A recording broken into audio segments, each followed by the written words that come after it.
Assalamualaikum warahmatullahi wabarakatuh. Eh, kita lanjut menjawab pertanyaan daripada sahabat kita, dan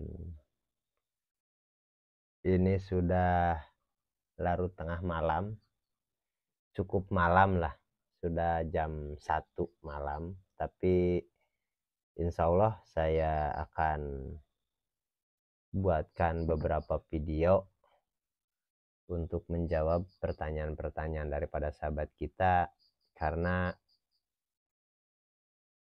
saya harus habiskan malam ini. Besok mungkin 2-3 hari agak sibuk lagi mengunjungi sahabat-sahabat kita yang di luar kabupaten. Jadi saya akan berusaha tetap konsisten untuk menjawab semua pertanyaan daripada sahabat kita.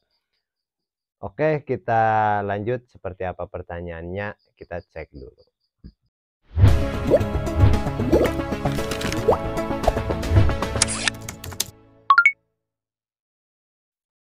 Oke, ini ada pertanyaan daripada konten yang 5 minggu udah mau panen judulnya, dan disitu komentarnya seperti ini.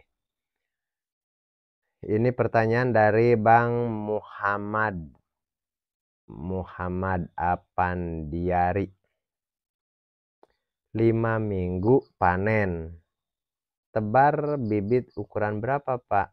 Oke, jadi kita yang itu tebar ukuran 9-10.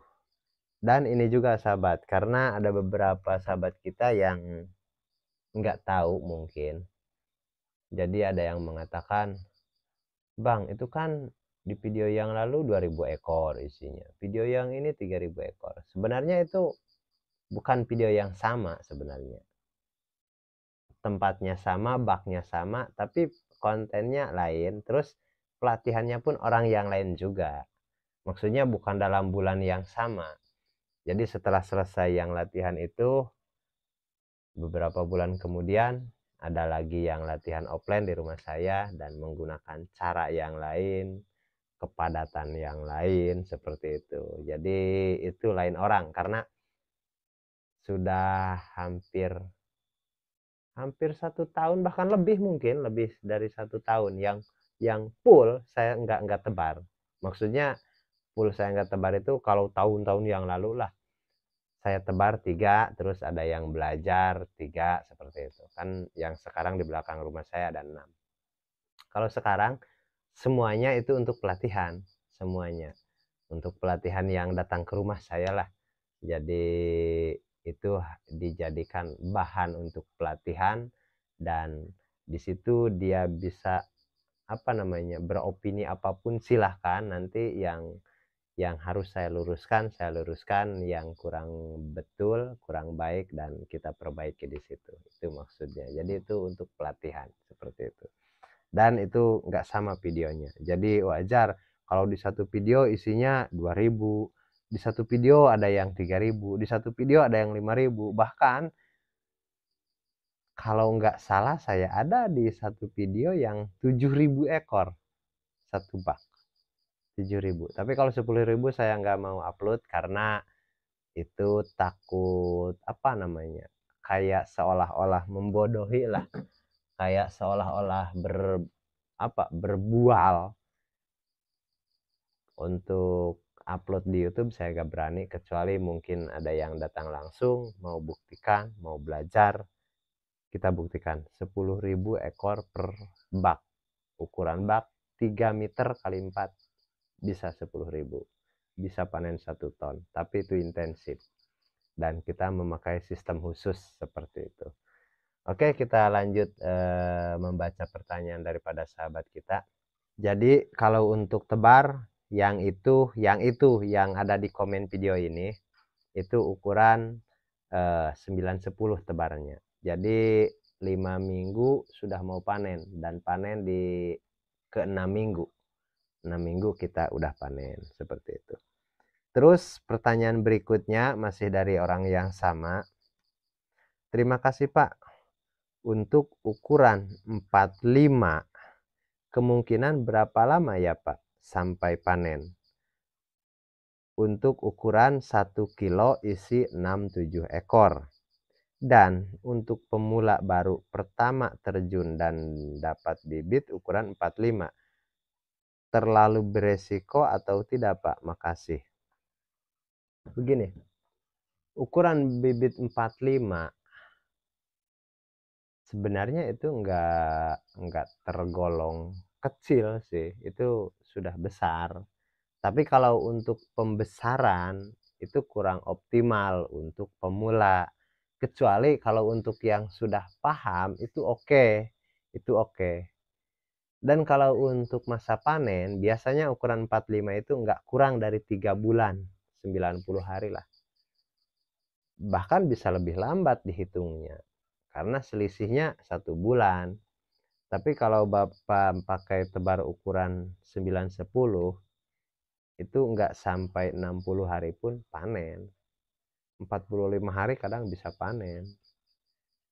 Dan cuman di awal terpotong waktunya karena ada pendederan. Dari 45 kita dederkan dulu sampai 9-10. Antara 2-3 minggu seperti itulah. Tergantung manajemen pemberian pakannya seperti itu.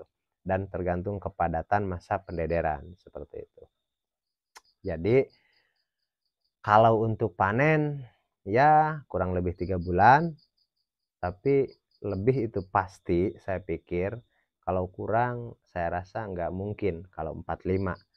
Tapi itu pun nggak menutup kemungkinan kalau misalkan udah senior sih. Saya pikir nggak sampai 3 bulan juga karena saya pun sering. Kalau benihnya itu betul-betul full, maksudnya full itu dalam artian 45 itu betul-betul full 45. Jadi ukurannya itu betul-betul akurat, intensif penggradingannya. Itu saya pun pernah, nggak sampai 3 bulan. Tapi saya nggak mau terlalu memberi harapan. Wah, 60 hari, 70 hari panen, enggak juga. Jadi kita kasih anggaran lah 3 bulan lah seperti itu. Meskipun baiknya Bapak dederkan dulu. Ukuran 45 itu dederkan dulu. Seperti itu. 2-3 minggu. Setelah itu baru kita grading dan kita panen seperti itu. Jadi jangan langsung tebarlah untuk menekan resiko. Meskipun kalau resiko ya nggak besar-besar amat sih. Bahkan kalau bisa mah begini. Bapak cari benih yang ukuran 34 atau 23. Terus kita dederkan dulu. Dan Bapak bisa perhitungkan keuntungannya. Itu bisa lebih lah. Karena kalau ukuran benih yang kecil kan tentunya harganya murah seperti itu. Dan meskipun nanti ada jawaban, tapi kan kita tambah modal lagi beli pakan ini itu biaya perawatan ini tuh, kita bisa buktikan, bisa perhitungkan. Dan insya Allah untung tetap lebih besar lah, lebih besar seperti itu. Oke, mudah-mudahan bisa dipahami. Jadi benih ukuran 45 enggak terlalu beresiko. Itu aman lah, itu aman. Justru meskipun 34 bisa dicoba. Oke, kita lanjut ke pertanyaan berikutnya, yaitu dari Bang Paturohim. Oke. Ini dari Bang Paturohim. Bang, apakah probiotik Yakult yang ada di video Abang untuk pakan bisa menjadikan air jadi RWS? Soalnya kolam saya warna hijau tua, mulai berbau, tapi respon makan ikan masih oke. Apa sebaiknya yang harus saya lakukan? Oke. Ya lanjutkan aja. Karena terus terang, probiotik itu saya nggak menggunakan banyak probiotik. Saya satu jenis probiotik aja. Jadi kita bikin satu probiotik untuk air, untuk penyediaan air, ataupun untuk pakan, kita menggunakan probiotik itu aja. Karena pada dasarnya, yang paling berperan penting probiotik itu di air atau di pakan, itu jenis bakterinya bakteri yang sama. Yang penting bukan Yakultnya langsung. Karena di sini kan pertanyaannya probiotik yang dibuat dari bakteri KCI yang dari Yakult pertanyaannya. Jadi yang penting jangan Yakultnya langsung, selagi itu difermentasi dulu, kita kembang biakan dulu, kita ubah genetiknya lah, itu oke. Untuk air ataupun untuk pakan itu masih bagus, dan bisa, karena saya pun melakukan hal yang seperti itu. Terus kalau pertanyaannya untuk RWS, bisa jadi RWS atau enggak, justru itu untuk semua sistem, untuk RWS, untuk GWS, untuk keras, untuk sistem kocor, itu untuk semuanya, karena itu probiotik yang umum dan ada di setiap probiotik. Bakteri yang itu ada di setiap probiotik.